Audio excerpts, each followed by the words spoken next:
Please subscribe my channel. अधिक जानकारी के लिए हमारा video clip Indian state and Capitals को देखें। हेलो दोस्तों, मैं आपका दोस्त BM राणा आज आपके लिए लेकर आ रहा हूँ भारत के मानचित्र पर आधारित कुछ महत्वपूर्ण प्रश्न उत्तर जो कि कंपटीशनों में बहुत ज़्यादा आते हैं। तो इसमें मैंने कुछ क्वेश्चनों को 3 पार्ट में डिवाइड किया है। एक तो बिल्कुल लो कैटेगरी के low order question, middle order question और high order question. Low order question देखिए, जैसे कि भारत में कुल कितने राज्य और केंद्र शासित प्रदेश हैं। ये एक बहुत ही नॉर्मल सा क्वेश्चन है और बहुत ही पेपरों में कंपटीशन एग्ज़ाम में आता है और स्टूडेंट्स बहुत कंफ्यूज होते हैं। तो देखिए, इसका सही उत्तर है कि भारत में 28 राज्य और वर्तमान में 8 केंद्र शासित प्रदेश हैं। वो इसलिए कि जब 2014 में हमारे देश में 28 राज्य और 7 केंद्र शासित प्रदेश थे, उस समय तेलंगाना राज्य का निर्माण हुआ था 2014 में। तो 29 राज्य और 7 केंद्र शासित प्रदेश हो गए थे। परंतु 2019 में जब मोदी सरकार दोबारा आई तो जम्मू कश्मीर और लद्दाख को 2 हिस्सों में बांटकर उन्हें केंद्र शासित प्रदेश बनाया गया। तो एक राज्य घट गया, तो फिर 28 राज्य रह गए और केंद्र शासित प्रदेश हो गए 9। 7 और 2 ये 9। परंतु जनवरी 2020 26 जनवरी 2020 को दमन और दीव जो केंद्र शासित प्रदेश थे और उसकी राजधानी थी दमन और दादर और नागर हवेली की थी सिलवासा, उन दोनों को मर्ज करके उनकी राजधानी बना दी है दमन। तो एक केंद्र शासित प्रदेश घट गया, तो इसलिए 28 राज्य और 8 केंद्र शासित प्रदेश वर्तमान में हैं। आगे देखते हैं, ये लो ऑर्डर क्वेश्चन है जो कि सिंपल क्वेश्चन है, बहुत आयत में कंपटीशनों में देखे गए हैं और बार बार आते हैं और ये तो आपको पता ही होने चाहिए। जम्मू कश्मीर और लद्दाख को कब अलग अलग केंद्र शासित प्रदेश बनाया गया, तो ये मैंने भी बताया कि 2019 में। परंतु कब, ये डेट आपको याद रखनी पड़ेगी। 31 अक्टूबर 2019 को अलग 2 केंद्र शासित प्रदेशों में जम्मू कश्मीर और लद्दाख को बांटा गया। लद्दाख को अलग केंद्र शासित प्रदेश बनाया गया और जम्मू कश्मीर को अलग। आगे देखते हैं, क्षेत्रफल की दृष्टि से भारत का सबसे बड़ा राज्य, पहले कभी उत्तर प्रदेश हुआ करता था, परंतु सन 2000 में उत्तराखंड अलग होने से अब यह सबसे बड़ा प्रदेश नहीं रह गया है। अब वर्तमान में क्षेत्रफल में सबसे बड़ा प्रदेश है राजस्थान। उसके बाद नंबर आता है मध्य प्रदेश का दूसरे नंबर पर क्षेत्रफल में और तीसरे नंबर पर महाराष्ट्र और अब उत्तर प्रदेश चौथे नंबर पर है। ये क्रम है। जनसंख्या की दृष्टि से भारत का सबसे बड़ा राज्य, अब जनसंख्या की दृष्टि से देखिए, उत्तर प्रदेश सबसे बड़ा राज्य है जनसंख्या की दृष्टि से, क्षेत्रफल में चौथे नंबर पर है, परंतु जनसंख्या की दृष्टि से सबसे बड़ा है। उत्तर प्रदेश की जनसंख्या लगभग 20 करोड़ है और दूसरे नंबर पर जनसंख्या में महाराष्ट्र है और तीसरे नंबर पर बिहार आता है और राजस्थान का 8वां नंबर है। ठीक है दोस्तों, आगे का क्वेश्चन देखते हैं, किन 2 राज्यों की एक ही राजधानी है। तो देखिए, यहाँ पे ऑप्शन है, ये आपको पता ही होगा, आंध्र प्रदेश तेलंगाना, जम्मू कश्मीर, हरियाणा पंजाब, हिमाचल उत्तराखंड में हरियाणा और पंजाब की एक ही राजधानी है, वह है चंडीगढ़। ठीक है दोस्तों, अब आगे का देखते हैं।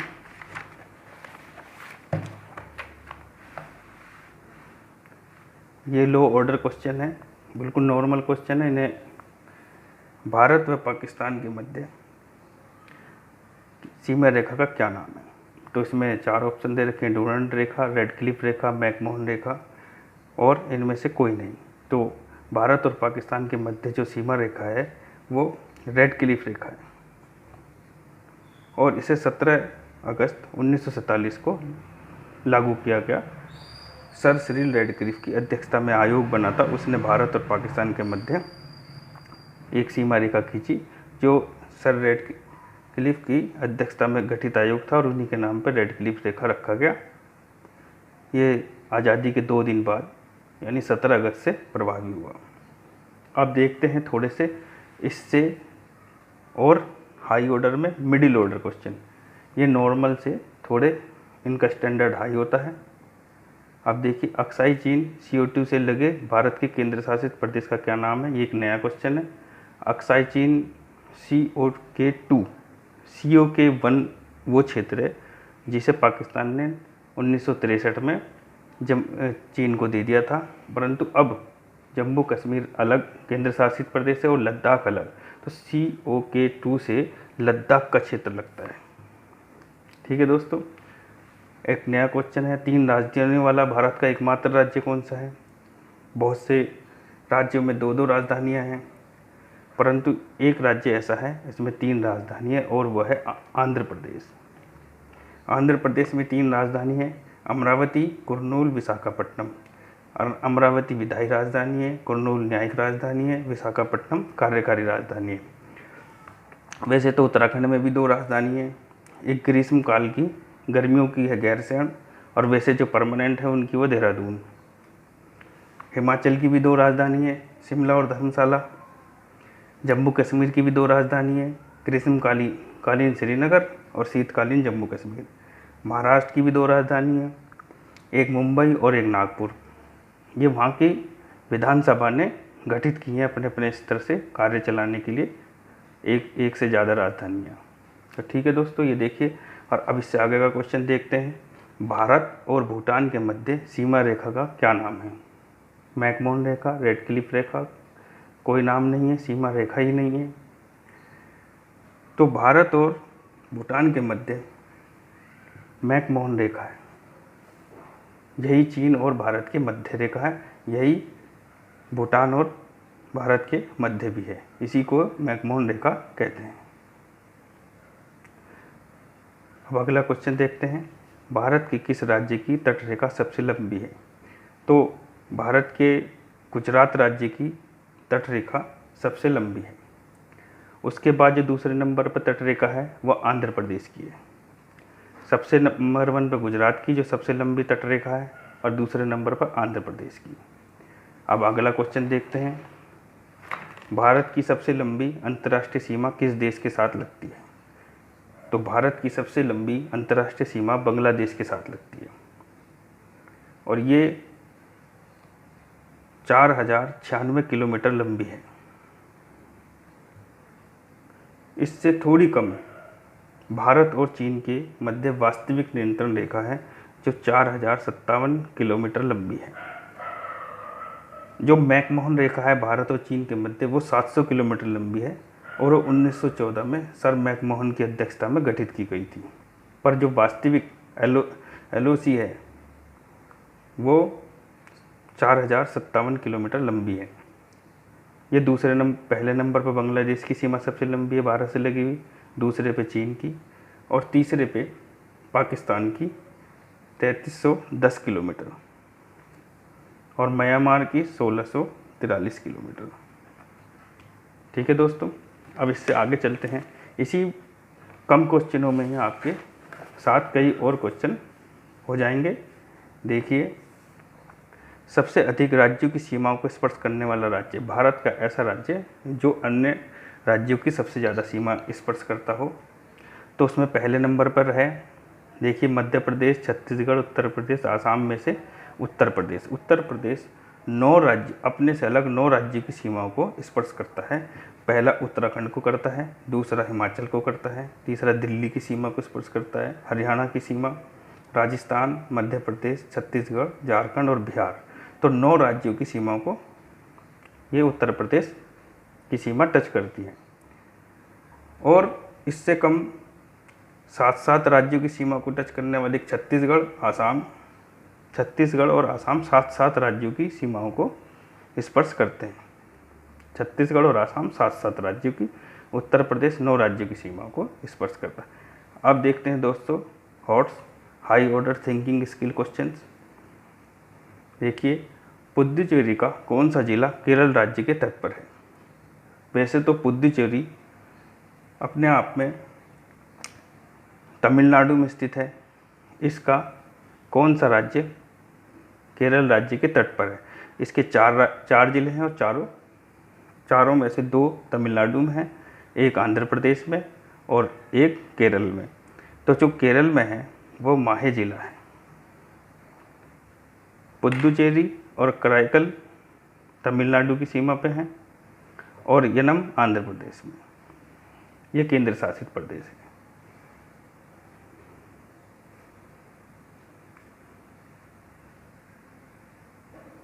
अब अगला क्वेश्चन देखते हैं, म्यांमार और भारत के मध्य कौन सी पर्वत श्रृंखला सीमा रेखा का कार्य करती है?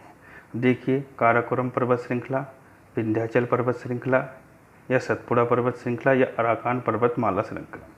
तो इनमें से जो भारत और म्यांमार के मध्य जो पर्वत श्रृंखला है वो है अराकान पर्वत श्रृंखला। इनमें से अराकान पर्वत श्रृंखला जो है ये भारत और म्यांमार के मध्य सीमा रेखा का कार्य करती है और इसे रखाइन पर्वतमाला भी कहते हैं। जो काराकोरम है ये भारत और चीन के मध्य पर्वतमाला है, ध्यान रखिएगा। अब विंध्याचल जो है मध्य प्रदेश में बारनेर पहाड़ियों का हिस्सा है और सतपुड़ा जो है नागपुर पठार के पास तक है फैली हुई हैं और इनके पास जो नर्मदा, साउथ में नर्मदा और ताप्ती नदी की दरार घाटियाँ, वहाँ पर सतपुड़ा की पर्वत श्रृंखला है। आगे देखते हैं दोस्तों,